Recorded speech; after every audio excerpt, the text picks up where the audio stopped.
अंगारककवचम् ध्यानं नमाम्यंगारकं देवं रक्तांगं वरभूषणं चतुर्भुजं मेषवाहं वरदं च वराकृतिं शक्तिशूलगदाहस्तां ज्वालापुञ्जोर्ध्वकेशकं मेरुं प्रदक्षिणं यान्तं सर्वदेवैष्टसिद्धिदम् अंगारकशिरो रक्षेत् मुखं वैधरणीसुतः कर्णौ रक्तांबरः पातु नेत्रे मे रक्तलोचनः नासिकां मे शक्तिधरः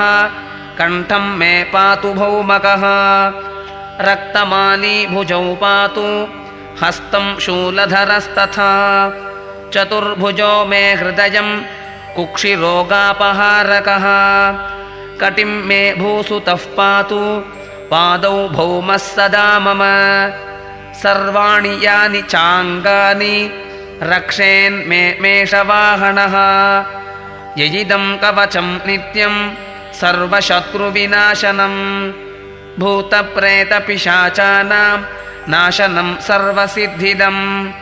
सर्वरोगहरं चैव सर्वसम्पत्प्रदं शुभं भुक्तिमुक्तिप्रदं नृणां सर्वसौभाग्यवर्धनं ऋणबन्धहरं नित्यं पठेत् श्रद्धासमन्वितः अंगारकप्रसादेन सकामान् लभते ध्रुवं स्तोत्रपाठं तु संकुर्यात् देवस्याग्रे समाहितः रक्तगन्धाक्षतैः पुष्पैः धूपदीपगुलोदनैः मङ्गलं पूजयित्वा तु मङ्गलाहनिभक्तितः ब्राह्मणान् भोजयेत् पश्चात् चतुरो द्वादशाथवा अनेन विधिना यस्तु सर्वसम्पत्प्रदायकं व्रतं तदेतत् कुर्वीत सप्तवारेष्वतन्त्रितः तस्य शस्त्राण्युत्फलानि वह्निः स्याच्चन्द्रशीतलः न चैव व्यथयन्त्येनं मृगपक्षिगजादयः महान्धतमसे प्राप्ते मार्ताण्डस्योदयादिव विलयं यान्ति पापानि शतजन्मार्जितानि वै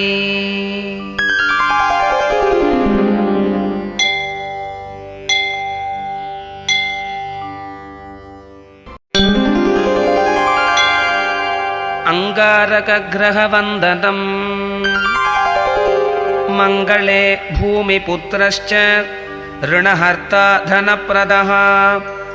स्थिरासनो महाकायः सर्वकामफलप्रदः ॐ भूर्भुवः स्वः अंगारकग्रहैक आगच्छ आगच्छ अंगारकग्रहम् रक्तवर्णं रक्तगन्धं रक्तपुष्पं रक्तमाल्याम्बरधरं रक्तश्चत्रध्वजरथ पताकादिशोभितं दिव्यरथसमारूढं मेरुं प्रदक्षिणीकुर्वाणं मेषवाहनं दक्षिणाभिमुखं चतुर्भुजं गदाशूलशक्तिधरं अवन्तीदेशाधिपं भारद्वाजगोत्रम् अक्षयसंवत्सर भाद्रपदशुक्लद्वितीयायां पूर्वफल्गुनी नक्षत्रे जातं मेषवृश्चिकराश्यधिपतिं भौमवासरप्रयुक्तं किरीटिनं सुखासीनं पत्नीपुत्रपरिवारसमेतं ग्रहमण्डले प्रविष्टं भगवन्तम् अंगारकग्रहं प्रणमामि अतिदेवता पृथिवीं प्रणमामि प्रत्यधिदेवता क्षेत्रपालकं प्रणमामि अतिदेवता प्रत्यधिदेवता सहिताय अंगारकाय नमः।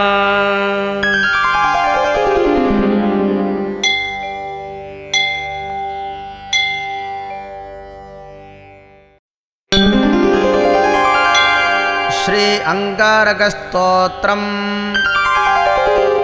अंगारकः शक्तिधरो लोकितांकोधरासुतः कुमारो मंगलो भौमो महाकायो धनप्रदः ऋणहर्ता दृष्टिकर्ता रोगहृद्रोगनाशनः विद्युत्प्रभो वृणकरः कामदो धनहृत्कुजः सामगानप्रियो रक्तवस्त्रो रक्तायते क्षणः लोहितो रक्तवर्णश्च सर्वकर्मावबोधकः रक्तमाल्यधरो हेमकुण्डलीग्रहनायकः नामान्येतानि भौमस्य यः पठेत् सततं नरः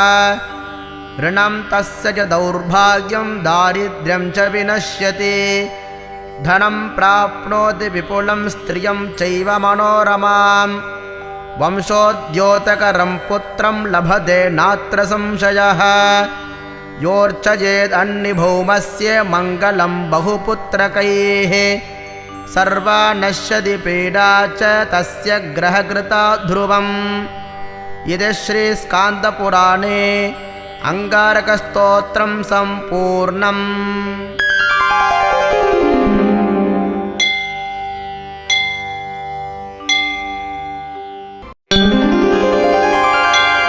ऋणमोचक अंगारकस्तोत्रम्। स्कन्द उवाच ऋणग्रस्तनराणां तु ऋणमुक्तिः कथं भवेत्। ब्रह्मोवाच वक्ष्येऽहं सर्वलोकानां हितार्थं ऋणमोचनं स्तोत्रं भूमिसुतस्येतं संशृणुत्वं समाहितः। ॐ अस्य श्री अंगारकस्तोत्रमहामन्त्रस्य गौतमऋषिः अनुष्टुप् छन्दः अंगारको देवता मम ऋणविमोचनार्थे जपे विनियोगः। ध्यानम् मंगले भूमिपुत्रश्च ऋणहर्ता धनप्रदः स्थिरासनो महाकायः सर्वकामफलप्रदः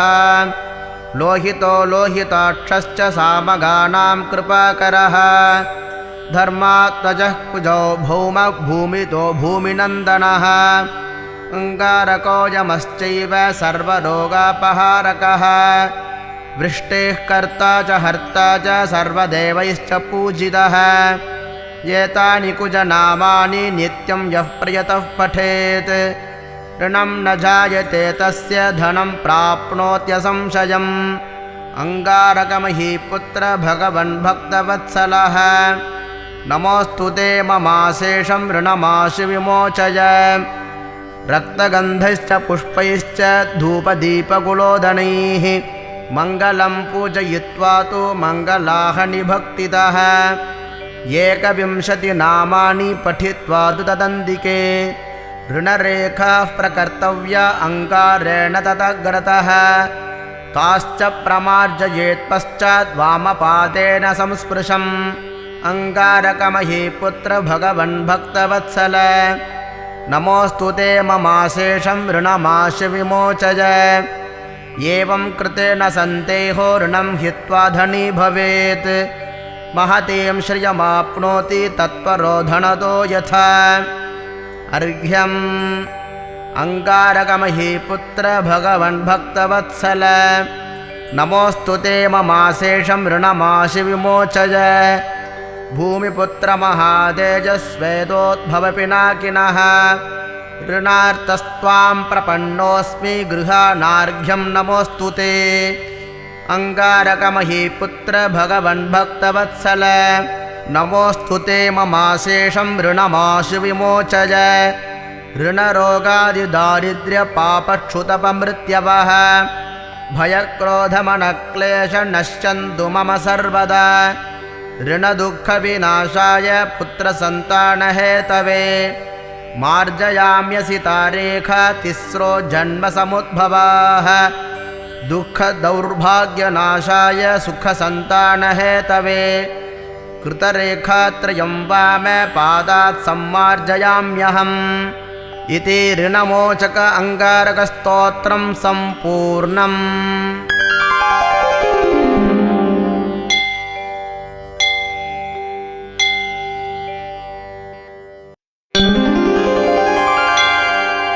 अंगारककवचं ध्यानं नमाम्यङ्गारकं देवं रक्ताङ्गं वरभूषणं चतुर्भुजं मेषवाहं वरदं च वराकृतिं शक्तिशूलगदाहस्तां ज्वालापुञ्जोर्ध्वकेशकं मेरुं प्रदक्षिणं यान्तं सर्वदेवैष्टसिद्धिदम् अंगारकशिरो रक्षेत् मुखं वैधरणीसुतः कर्णौ रक्ताम्बरः पातु नेत्रे मे रक्तलोचनः नासिकां मे शक्तिधरः कण्ठं मे पातु भौमकः रक्तमाली भुजौ पातु हस्तं शूलधरस्तथा चतुर्भुजो मे हृदयं कुक्षिरोगापहारकः कटिं मे भूसुतः पातु पादौ भौमः सदा मम सर्वाणि यानि चाङ्गानि रक्षेन्मे मेषवाहनः ययिदं कवचं नित्यं सर्वशत्रुविनाशनं भूतप्रेतपिशाचानां नाशनं सर्वसिद्धिदं सर्वरोगहरं चैव सर्वसम्पत्प्रदं शुभं भुक्तिमुक्तिप्रदं नृणां सर्वसौभाग्यवर्धनं ऋणबन्धहरं नित्यं पठेत् श्रद्धासमन्वितः अंगारकप्रसादेन सकामान् लभते ध्रुवं स्तोत्रपाठं तु संकुर्यात् देवस्याग्रे समाहितः रक्तगन्धाक्षतैः पुष्पैः धूपदीपगुलोदनैः मङ्गलं पूजयित्वा तु मङ्गलाहनिभक्तितः ब्राह्मणान् भोजयेत् पश्चात् चतुरो द्वादशाथवा अनेन विधिना यस्तु सर्वसम्पत्प्रदायकं व्रतं तदेतत् कुर्वीत सप्तवारेष्वतन्त्रितः तस्य शस्त्राण्युत्फलानि वह्निस्याच्चन्द्रशीतलः न चैव व्यथयन्त्येनं मृगपक्षिगजादयः महान्धतमसे प्राप्ते मार्ताण्डस्योदयादिव विलयं यान्ति पापानि शतजन्मार्जितानि वै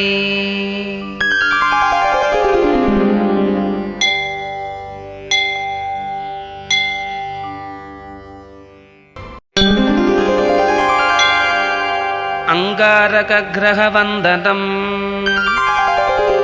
मङ्गले भूमिपुत्रश्च ऋणहर्ता धनप्रदः स्थिरासनो महाकायः सर्वकामफलप्रदः ॐ भूर्भुवस्सुवः अंगारकग्रहैक आगच्छ आगच्छ अंगारकग्रहं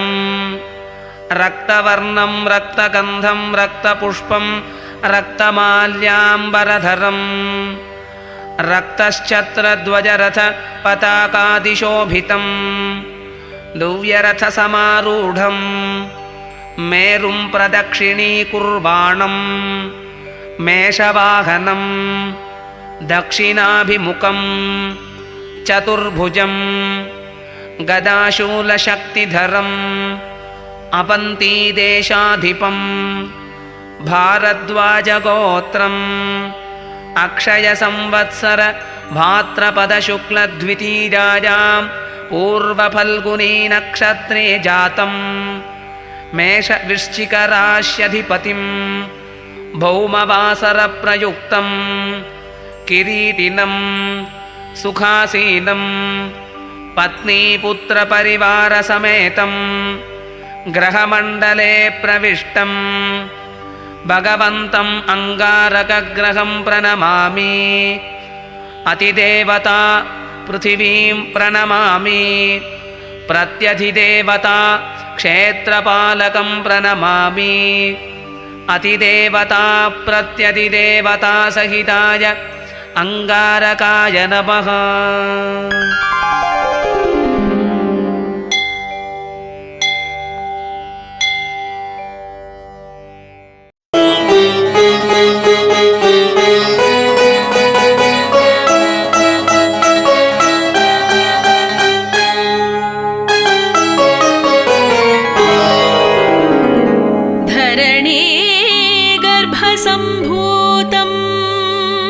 विद्युत्कान्ति समप्रभम्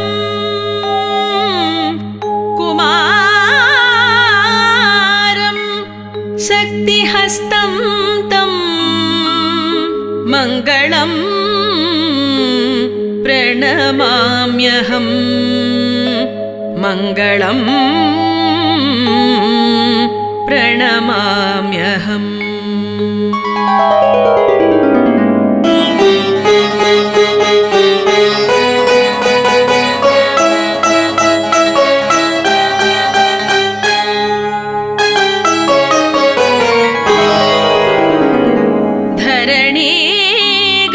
धरणीगर्भसम्भूतं विद्युत्कान्ति समप्रभम् कुमारं शक्तिहस्तं तं मङ्गलं प्रणमाम्यहम् मङ्गलं प्रणमाम्यहम्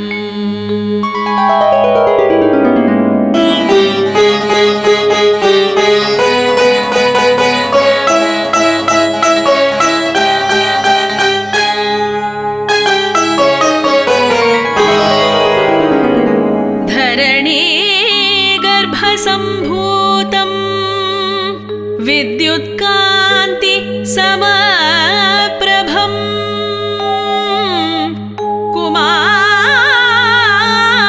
कुमारं शक्तिहस्तं तं मङ्गलं प्रणमाम्यहम् मङ्गलं प्रणमाम्यहम्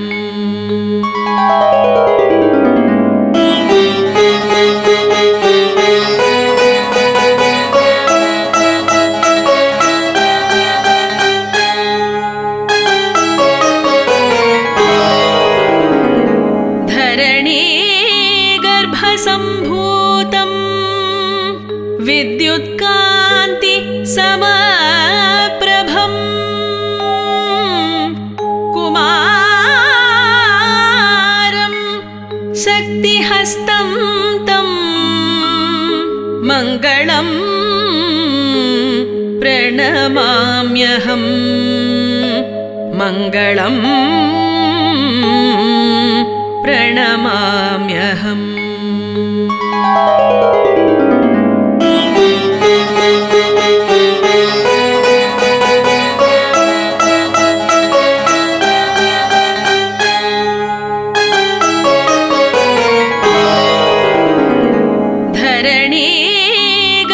धरणीगर्भसम्भूतं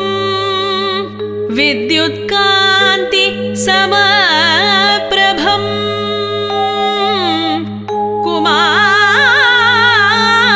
कुमारं शक्तिहस्तं तं मङ्गलं प्रणमाम्यहम् मङ्गलं प्रणमाम्यहम्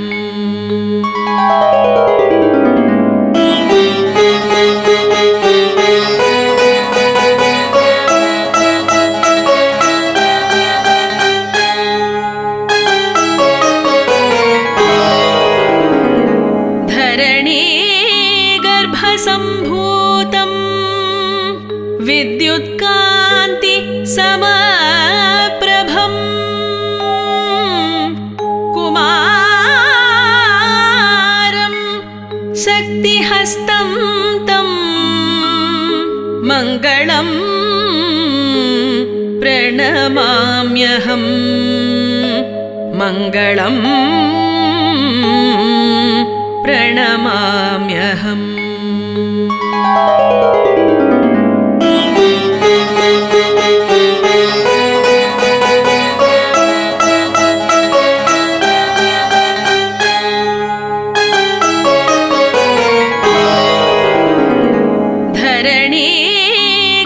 धरणीगर्भसम्भूतं विद्युत्कान्ति समप्रभम् कुमारं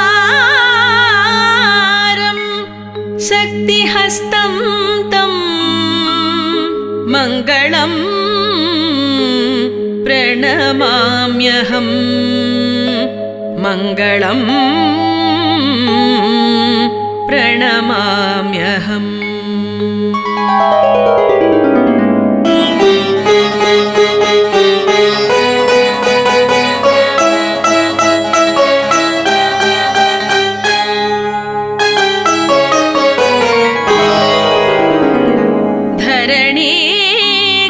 धरणीगर्भसम्भूतं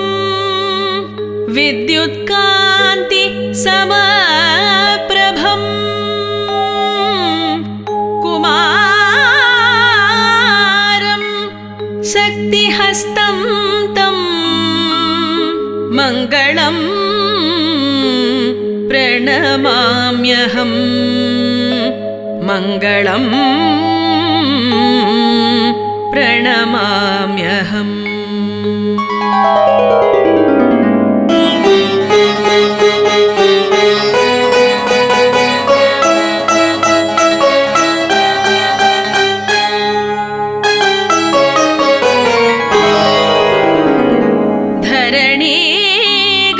धरणीगर्भसम्भूतं विद्युत्कान्ति समप्रभं कुमारं शक्तिहस्तं तं मङ्गलं प्रणमाम्यहं मङ्गलं प्रणमाम्यहम्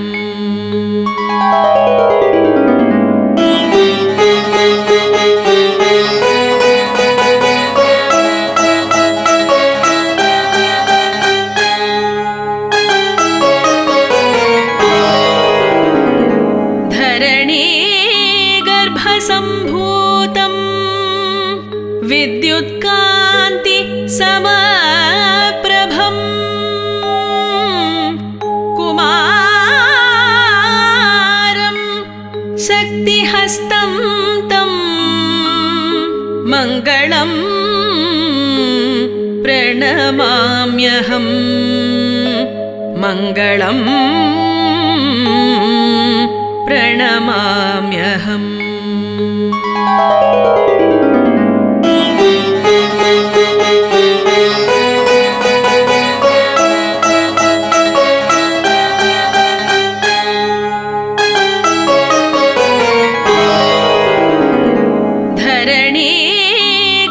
धरणीगर्भसम्भूतं विद्युत्कान्ति समप्रभं कुमारं शक्तिहस्तं तं मङ्गलं प्रणमाम्यहं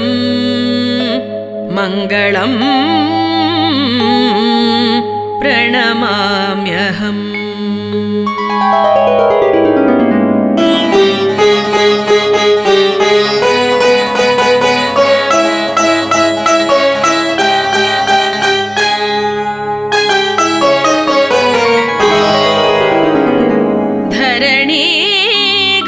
धरणीगर्भसम्भूतं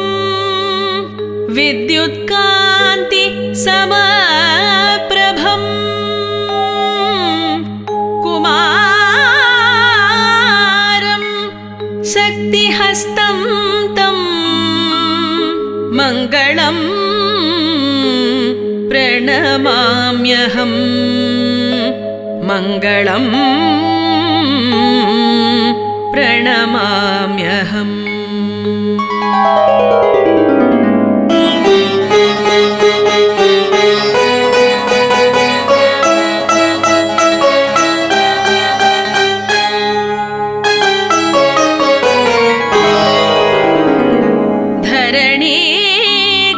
धरणीगर्भसम्भूतं विद्युत्कान्ति समप्रभं कुमारं शक्तिहस्तं तं मङ्गलं प्रणमाम्यहं मङ्गलं प्रणमाम्यहम्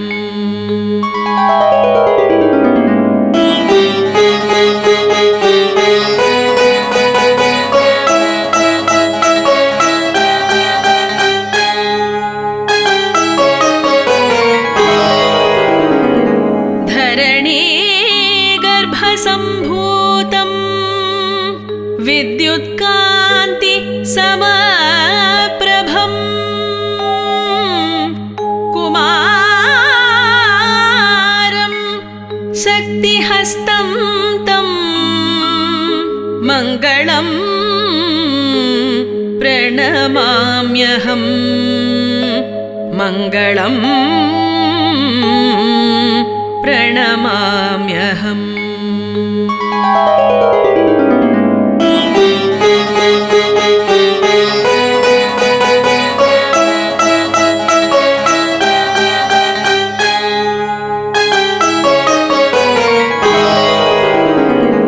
धरणी गर्भसम्भूतं विद्युत्कान्ति समप्रभम् कुमारं शक्तिहस्तं तं मङ्गलं प्रणमाम्यहम् मङ्गलं प्रणमाम्यहम्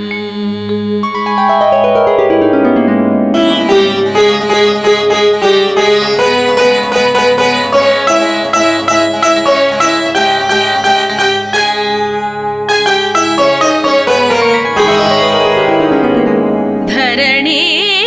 गर्भसम्भूतं विद्युत्कान्ति समप्रभम् कुमारं शक्तिहस्तं तं मङ्गलं प्रणमाम्यहम् मङ्गलं प्रणमाम्यहम्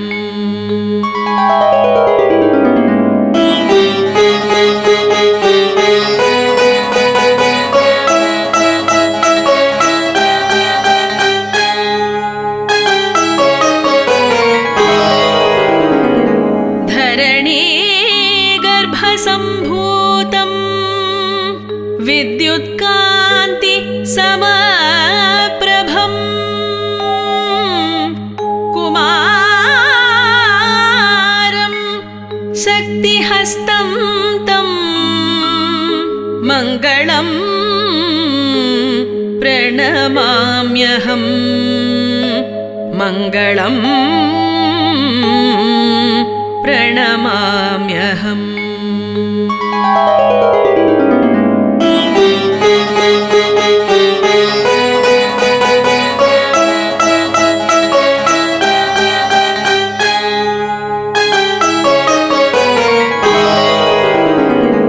धरणी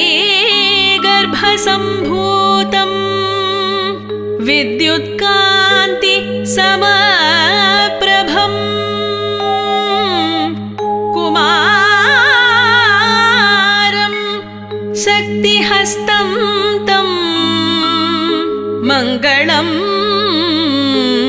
प्रणमाम्यहम् मङ्गलं प्रणमाम्यहम्